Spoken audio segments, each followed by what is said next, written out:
నమస్కారం, welcome to I dream. నేను మీ విజిత.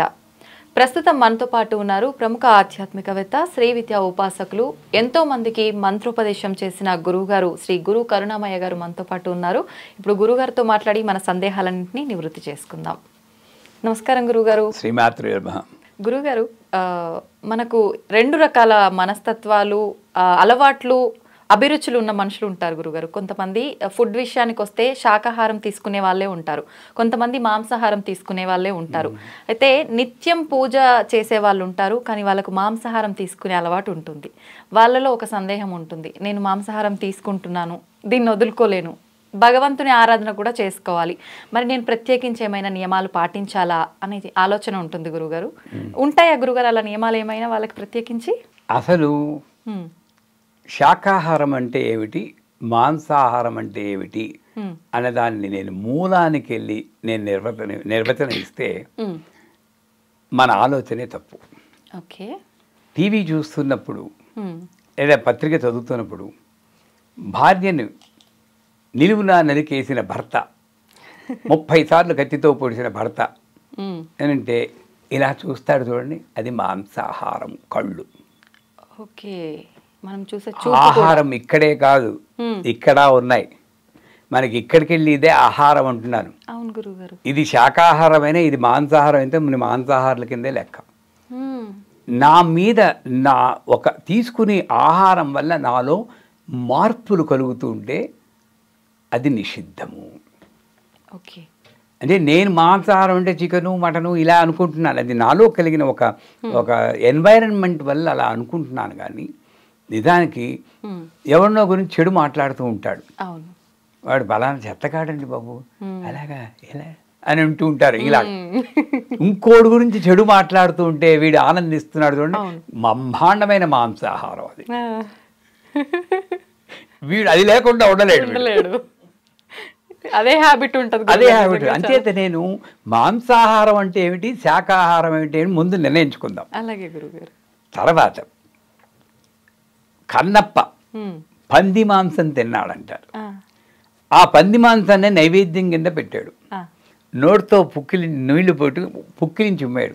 కాళహస్తి వెళ్తే ఆయన గుడే పైన ఉంటుంది, ఈయన గుడికి అన్నా కూడా ఈయన కనబడాలని శిఖరాన్ని పైకి తీసుకెట్టుకుని ఆయన ఉన్నాడు కాళహస్తీశ్వరుడు. మరి ఇక్కడ చూస్తే ఏమిటి, నువ్వు ఏ ఆహారం తింటున్నా ఆ ఆహారం నీలో చేసే మార్పుల్ని గమనించాలి. నెంబర్ 1. ఓకే. నీ కల్చర్ ప్రకారం మనం పుట్టినటువంటి ఒక వ్యవస్థ, నేను జాతి అన్ను, మనం పుట్టిన ఒక వ్యవస్థ ప్రకారం నీకు ఈ ఆహారం అలౌడ్ అయితే మీరు తినచ్చు. పూర్వకాలంలో అందరూ తినేవారని చెప్పుకుంటారు పురాణాలు. కానీ మీరు సత్యనారాయణ వ్రతం కథ చేశారు ఎప్పుడో, పూజ సత్యనారాయణ వ్రతం, దాంట్లో 2వ అధ్యాయంలో ఒక కట్టెలు ముక్కునేవాడు, మొదటి అధ్యాయంలో కట్టెలు ముక్కునేవాడు బ్రాహ్మడు పూజ చేస్తూ ఉంటే విని కట్టెల కావడి కింద పెట్టి లోపలికి వెళ్ళి పూజ అంతా చూసుకుని ప్రసాదం చేసి నేను కూడా ఈ పూజ చేయవచ్చా అని అడిగాడు. అలా అడిగాడు. అంటే అర్థం ఏంటి, కట్టెలు అమ్ముకున్నాడు మాంసాహారం తింటాడు. ఆ రోజుల్లోనూ మాంసాహారం తిన్నా వాళ్ళు చేసుకున్న జపము, వాళ్ళకి భగవంతుని భక్తి, ఈ మాంసాహారం నాలో ఏ మార్పు తేకుండా కట్టెలుముకున్న వాడికి బ్రాహ్మడికి తేడా లేనటువంటి సద్గుణాలు ఆ రోజుల్లో ఉన్నాయి. ఇది కాదని నేను సత్యం. సో నేను తీసుకుని ఆహారం నాలో మార్పు తెస్తుంది. అంతెందుకు, మేము 15 రోజుల పాటు నేను ఉప్పు కారం లేకుండా ప్రయత్నించాను. తిరుపతి వెళ్ళిపోయాను, ఒక పెరుగన్నమే ఇంతే రాత్రికి.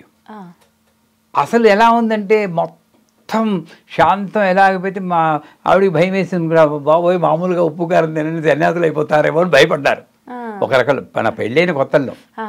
అంచేత నేను తీసుకునే ఆహారం నా మీద ఎఫెక్ట్ ఇస్తుంది, దాంట్లో సందేహమే లేదు.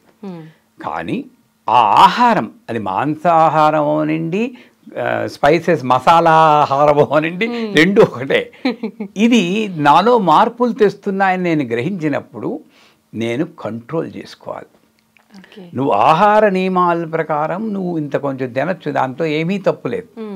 నేను శాకాహారనే, కానీ ఆ కాస్త దిడ్డల్లో తప్పు లేదు. లేదు. కానీ ఇది లేకుండా నేను ఉండలేను అని కొన్ని జనాలు అంటారు. అవును గురుగారు. అది తప్పు. ఇది లేకుండా ఉండలేను. పప్పు అయినా ఒకటే, మొక్క అయినా ఒకటే నా దృష్టిలో. పప్పు అంటే నేను తిని, మొక్క అంటే మిగతా వాళ్ళు తిని, ఈ రెండు ఒకటే. అంచేత నా గుణాలని నేను ఎందుకంటే ఎంత మీరందరూ నన్ను క్షమించాలి, ఎంత మీరు కాదన్నా ఒక జీవి హింసపడుతూ వచ్చినటువంటి మాంసం అది. అది నేను తింటున్నప్పుడు ఆ జీవి పడ్డ హింస కొంత నాలోకి రావడానికి కారణం ఉంది. దానికి తగిన ఉపాసన చేసుకుంటే భక్తితో ఏమవుదు, అదొక ఆహారం కింద ఉంటుంది. కానీ నేను అలా చెయ్యకుండా ఇదే వ్యాపకం కింద పెట్టుకుని కనబడ్డ జంతువునంతా చంపేసి తినేస్తూ ఉంటే డెఫినెట్గా నాలో గుణాలు మారతాయి కదండి. అంచేత నేను పాటించాల్సిన నియమం ఏంటంటే మాంసాహారులు మిమ్మల్ని మీరు గమనించుకోండి. మీలో ఏదైనా తామసిక గుణాలు ఉన్నప్పుడు కాస్త తగ్గించి చూడండి. ఈ ఆహారం ఏ ఆహారమైనా సరే, శాకాహారాలైనా సరే, ఆహారంలో కొంచెం స్పైసెస్ తగ్గించడం, మసాలా దీన్ని తగ్గించడం, క్వాంటిటీ తగ్గించడం, ఇవన్నీ చేసి చూడండి. అందుకే మితాహారం ప్రియ ఆహార వర్జితం అని మా శ్రీవిద్యలో 2 గుణాలు చెప్తాం. మితాహారం, కుంభాలు లాగించేయకూడదు, అంత అక్కర్లేదు, ఎంత తింటే చాలు. ఆ మిగతా ఎక్స్ట్రా అంతా నువ్వు దానం చేయాలి. ప్రియ ఆహార వర్జితం. రసగుల్లా అంటే నాకు చాలా ఇష్టం. తింటారా గురుగారు? ఇప్పటికి లోపలే పెద్ద షుగర్ ఫ్యాక్టరీ ఉంది. ఇంతకుముందు తినేవాళ్ళం. కానీ మా గురువుగారు చెప్పారు, ప్రియ ఆహార వర్జితం అంటే అది అక్కర్లేదని నేను వదిలేయడం కాదు. రసగుల్లా తీసుకుని ఇప్పుడు మాంసాహారం లేనిదే నేను ఉండలేను అనుకున్న వాళ్ళు చెప్తున్నాను. అది తీసుకుని ఆ మొక్క ఏదో పెట్టుకుని ఇంకా తింటాను ఇక్కడ చొంగలు కారిపోతూ ఉంటాయి ఈ మసాలా బాధలకి. ఇక్కడ పెట్టి వద్దు అని కింద పెట్టేయగలగాలి. కష్టం గురుగారు, మీరు చెప్తుంటే నేను తింటున్న ఫీలింగ్. ఈ కంట్రోల్ నువ్వు ఉన్నంత వరకు తినండి, పర్లేదు. ఈ కంట్రోల్ లేదు నేను. అది ఈ ఆహారమైనా సరే. అంచేత మనం తింటున్న ఆహారం మాంసాహారం అంటే ఇక్కడి నుండే కాదు, ఇది నేను తగ్గించుకోవాలి. నీకు ఆ ఉద్రేకపూరితమైన వార్తలు మంచివి కానప్పుడు ఆ వార్త చదవకండి, ఆ ఛానల్లో ఆ న్యూస్ చూడకండి. అప్పుడు మీరు పెర్ఫెక్ట్ శాకాహారులు. అది ఈ కళ్ళను ఈ చెవుల నుండి కరెక్ట్. ఇకపోతే ఇక్కడ ఎప్పుడైనా ఒకసారి అప్పుడప్పుడు నోటి జఫ్ని ఆపుకోలేక నేను తినచ్చేమో, కానీ అది తిన్నప్పుడు కూడా నాలో వచ్చే మార్పులు గమనిస్తూ తగినంత ఉపాసన చేసుకుంటూ, గొప్ప ఉపాసన ఏంటంటే నిశ్శబ్దంగా ఉండడం. రోజు పొద్దున్న లేచి కళ్ళు తెరుచుకొని ఇలా ఉండమనండి. భగవంతుని మంత్రం ఏ భగవంతుడు లేదు, మనమే భగవంతులు.